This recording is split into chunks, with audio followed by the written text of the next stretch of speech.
OBKB, another. Oh crap! I hope this is working.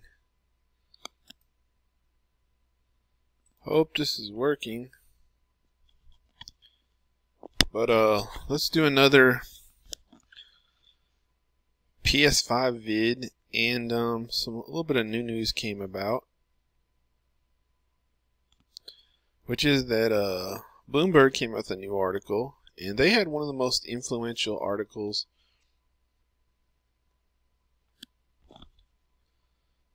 recently, before the PS5 came out, talking about how PS5 was struggling with costs, and all that turned out to be true in an expensive cooling solution.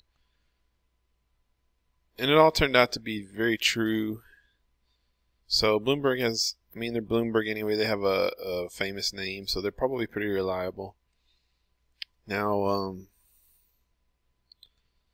you can see Sony stock is down, Microsoft stock is up.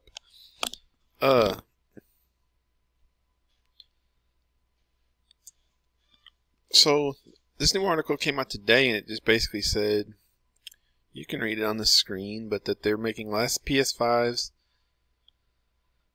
but they're still on track for the gosh dang it, they're still on track, but for the 2020 release, but that they're going to make fewer than they did the PS4, and that it's going to have a high price. You can see here. The PS5's last year price tag may also deter initial take-up. Game developers who have been creating titles for the next PlayStation anticipate its price to be in the region of $499 to $549. And Bloomberg Intelligence's Matthew Kannerman points to increased component costs pushing up the price required for Sony to break even. Sony has struggled with this price-setting decision for the PS5 because of scarce components, Bloomberg News has reported. Now, I just want to say that all in all, Sony, and it said they will make 5 to 6 million units of the PS5 in the fiscal year ending March 2021. When Sony released the PlayStation 4 November 13, 2013, it sold 7.5 million units in its first 2 quarters. Now, that's not too much of a cut. The headline of the article is going to be like, oh, PS5 cuts production, blah, blah. But to go from, let's say, 7.5 to, I don't know, let's take the midpoint, 5.5, that's like I guess it's like a 20% cut. But to me, it's not just an enormous deal. It is, but it isn't. I guess you could see a lot of PS5s being resold on eBay and stuff, but at any rate, the point of it, all this is this is bad news for the PS5, because they're predicting a price point of $499 to $549. Here's the thing. PS5 is less powerful than Xbox Series X. That colors every discussion, every debate, everything we think about it, And you can tell that the Sony fanboys' PR campaign to make this about the SSD speed and to be all like, oh, we got the faster SSD, so we're more powerful. You can tell it doesn't work because everybody intuitively knows the PS5 is less powerful, After like a month of this campaign of trying to play up the SSD. You still know it in your gut. I know it in my gut. We know what matters is the teraflops, not the SSD. We just know it's weaker. So it's the underdog. It's embattled. You get this feeling about it like it's embattled. Now, I would still expect it to win the next generation console war because look at the generations we had so far. The PS1 beat the original Xbox 150 million in sales, console sales, to 25 million. Okay, 150 to 25, so it's like 6 to 1. Then the 360 and PS3, they both sold about 90 million. So that was basically a tie. And then this past gen was about like, I think it's like 110 for the PS4 so far, and the Xbox One is at about 50. Don't give me your bullcrap fake sales saying Xbox has only sold 40 million and all this. I know the sales numbers. It's probably more like 50 million. So you see that PlayStation has a big advantage, especially like in Europe. And yes, the PS5 is less powerful, but it's probably not going to be as big of a gap as like the PS4 was much more powerful than the Xbox One. This won't be as big of a gap, PS5 will be closer to Xbox Series X. And then, so you got a lot of factors to consider there. And like the one time that Sony ended up tied with, actually they lost, but let's call it tied, to the Xbox was the generation of 360 versus PS3. And look how much it took for the PS3 to just to tie, to show Sony's power. Is that they had to be a year late, because remember PS3 came out in 2006, 360 came out in 2005. They were about as powerful, maybe a little less with the PS3. Now that's stunning, because if your console is a year late, you should definitely be more powerful, right? Because being a year late is a big disadvantage. So to come in a year late and not be more powerful is like a stunning screw up, which PS3 was a pretty stunning screw up. And then the cell and all that was just pretty much, it was crap. It was trash. It made it hard to develop for. It didn't really add to the power, despite people pretending it did, because it's Sony and they're going to pretend, just like they're pretending the SSD makes all the difference right now. But so the cell was a mistake. The PS3 was a mistake. And then it came out at $599 or what I think it was. Yeah, it was like $200 more expensive. I mean, granted, they had a $499 20 gigabyte version, but so, think about the colossal mistake that is less powerful, 1 year, about the same. I'll admit the PS3 was about the same as powerful as 360. But I do take issue with anybody who says the PS3 was more powerful. It definitely wasn't. You can look at every multi-platform ran better on 360. So nowadays, you get all these people, oh, look at all these multi-platforms run better on PS4. Yeah, so that, because it's more powerful than the Xbox One. But the same thing was happening for 360. It ran everything better than PS3. And then they'll go, oh, look at the exclusives. Well, you just say the exclusives look so great because they're Sony exclusive. If those same exclusives were on Xbox 360, they would run it. They would have run better on Xbox 360. And they didn't look that good anyway. You get the usual overrating of all the graphics just because it's Sony exclusive. Like, I saw some guy on Twitter trying to say Final Fantasy VII Remake looks great. And then I look at the Digital Foundry breakdown and, oh, the textures on Final Fantasy VII Remake are total crap.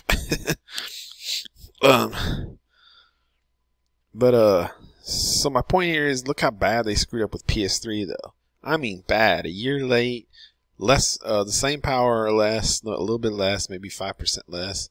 And then it was like $200 more expensive. That's like a triple whammy of death right there, And they still tied that generation, or almost tied it. They lost by a little bit. So that shows you Sony's inherent strength there. So I do think that PS5 will probably, I could see Xbox actually winning the generation, but I think a lot depends on Lockhart, and that's a whole nother video. I think Lockhart could screw up in Microsoft's strategy entirely, and I think it could be a very bad thing. I think Microsoft needs to cancel Lockhart, right? Because I think they have the winning hand right now, okay? They've got the winning hand. You've got the Xbox Series X. It's going to be the same price as PS5. It's going to be more powerful than PS5. Like, why do you need a Lockhart to just screw things up, This is bad news. Don't do it. And I can go into a lot more. I could talk for just an hour about the Lockhart. But I think it's a bad idea. And I'm not sure it exists, and I'm not sure they're going to release it, to be honest. We should know more. I think if they are going to release it, they'll probably announce it like around where E3 would have been, or in May, something like that. There's rumors of a couple online events in May for Xbox. I'm sure everyone will be doing them. But where was I at? Yeah, so I think Microsoft could screw it up by introducing Lockhart. That could create all kinds of problems. But the way things sit right now, it's just Series X versus PS5. Microsoft's got this. They've got the advantage. And here's another thing. If PlayStation is going to be $499 to $549, right? That's the same as Xbox Series X. And here we see one of the key points of this video. Look at this graph that Bloomberg made. The memory cost and storage cost of these consoles. You see the PS4 was higher than Xbox One. That's because Xbox One had DDR4, which is cheaper than GDDR5.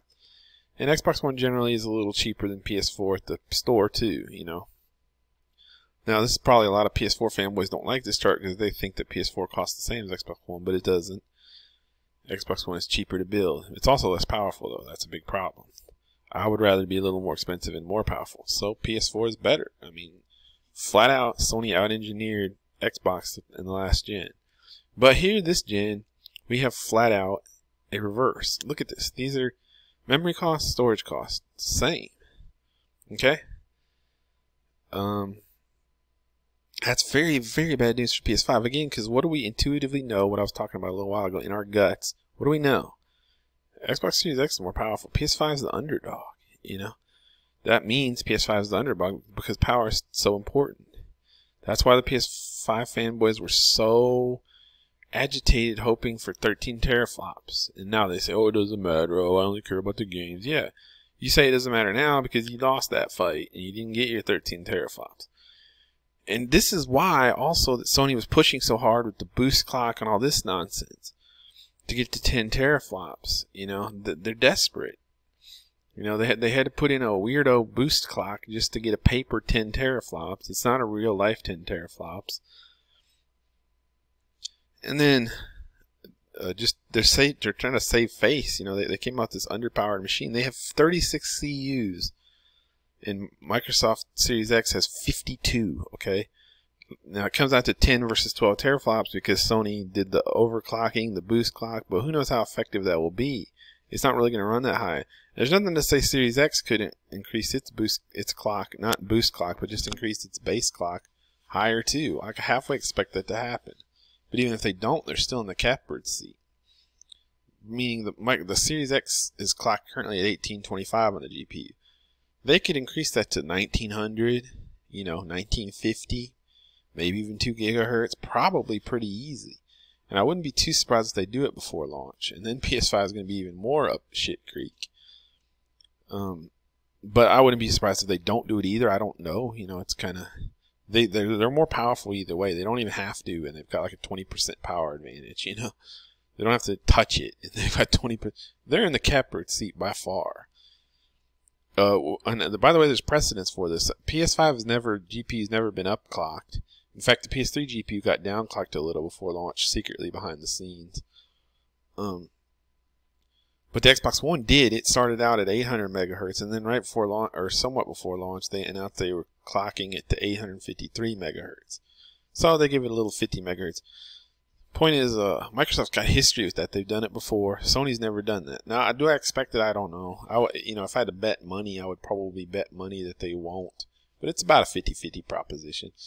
Anyways, my point is, it doesn't matter. Series X is more powerful than PS5, over if they clock it higher or not. But look, the storage cost and memory costs are the same. This is just very, very bad news for PS5. It means the price is going to be the same. The writing's on the wall. This has been on the wall. And people want the PS5 to be $399. Why do they want it to be $399? Mass market price point. Because they know it's less powerful. Again, if you come out and you're less powerful, as people know the PS5 is, even as they try to disingenuously argue that the SSD actually makes the PS5 more powerful, in the back of their mind they know it isn't. They know. You know, they know in their heart it's not. So they were hoping for it to be $399, you know. But it ain't gonna be. It's gonna be $499 or even $550. It's gonna be priced the same as the Xbox Series X more than likely. I could see the PS5 being $50 cheaper, but that's what I thought before. Not $100 for sure. And that it just depends on so many factors. But in general, I would expect them to be about the same cost, especially now after this article. So I would expect them, honestly, if I had to bet money on it, I would probably bet on them both being $499 right now. They could also both be $549 according to this article. That wouldn't shock me too much simply because if they can't, I wouldn't be surprised at all at $549. In fact, if they can't get too many built, then you know that makes sense because, as this article is claiming, because that means there'll be big shortages. So why let people buy them and then go sell them on eBay for $800? When you can just raise the price to $550 and you get the extra $50 yourself. And okay, people can still go resell them on eBay for $800, but at least you got some of that money. You know, at least you got another 50 of it.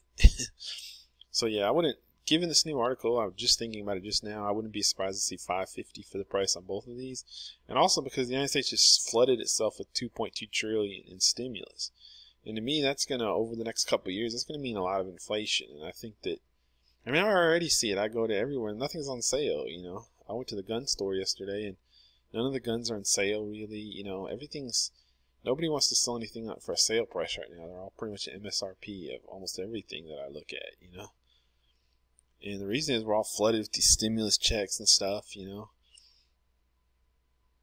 But there's all this flooding of money is going to it's going to cause prices to inflation. It's going to cause inflation. So I think 550 is possible, very possible. But the point is, but here, I know the next part I wanted to get to is, so you go, okay, but that's just memory and storage cost. The Xbox Series X is still going to cost more because it's got a bigger, more powerful SoC. Well, no, because there's only two factors. It's got faster memory. That is true.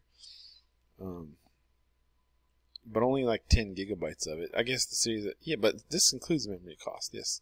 So they're the same. So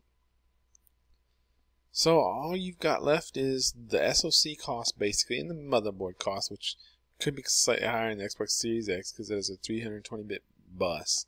So the traces are a little bit more involved. But, I mean, it's not going to be much. And then you've got the SoC on the Series X is going to be a little bigger. Again, it's not going to be a huge deal, but it's definitely going to be more expensive. But the big but is the PS5 is going to just cost all that back and probably more in cooling, okay? Because that's what the other article was talking about. They have a big old, they haven't even announced it yet, but remember, Cerny was talking about it. We're going to have this expensive well, he didn't say expensive, but we're going to have this cooling solution. You're going to really like what our engineers came up with, blah, blah, blah. I haven't shown it yet. But it seems clear that it's going to be very expensive. So you're going to have this expensive, and you're going to have to be to get that 2.2 gigahertz clock. This thing's overclocked to hell and back. So that's my point. You lose all the savings. Okay, you saved a little on the SoC. You might have saved a little on the motherboard. But they're going to more than give it back on that cooler. Because you know what goes in coolers? They're some of the most expensive components in PCs and stuff. You know what goes in them? Like copper, like aluminum, expensive raw materials. Copper is very expensive on relative basis. Of course, it's not like really expensive like gold or something, but copper is expensive, and that's usually what heat sinks are made out of. It's the best cooling metal,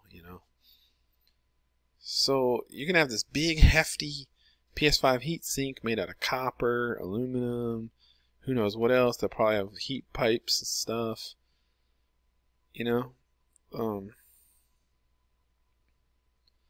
So yeah, so I think that the total cost of the consoles, here you're going to have a little bit more expensive SoC, a little bit more expensive motherboard. But I bet you it will be overwhelmed. This one is going to have a much more expensive cooling solution. So the price is going to be the same. The bill of materials more than likely.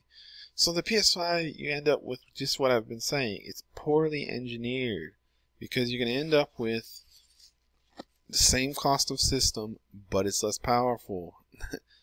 So this just shows that Sony is on the run. They poorly engineered the PS5. They're in trouble. Bottom line. And I've said this in a lot of videos. I say this over and over. Systems being engineered poorly is not a new thing. The PS3 was engineered poorly. I went over that. The Xbox One was engineered poorly. I went over that. These things happen, okay? And this time it looks like the PS5 is definitely not trending well. It looks to me like Sony messed it up. They screwed it up. They're going to end up with this console that costs the same and is less powerful. And that is an engineering failure. Maybe they built it around the SSD and all that business. Okay, cool. But that's not what people want. They want the teraflops, okay? And we'll see. We'll see. The other Sony news that came out, maybe I should make a separate video, was that possibly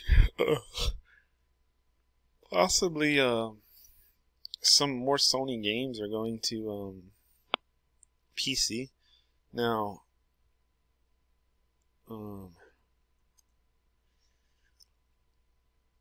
it turned out apparently to be fake. There's a bunch of listings on Amazon France, but still, you can already get Last of Us 2 on Last of Us on PC. And I think you can play a lot of anything that's on PlayStation now on PC, right? So in theory, you can play a lot of the PlayStation games on PC already. So anyway, I just wanted to cover that. And we see that the PS5 is going to cost the same and be less powerful.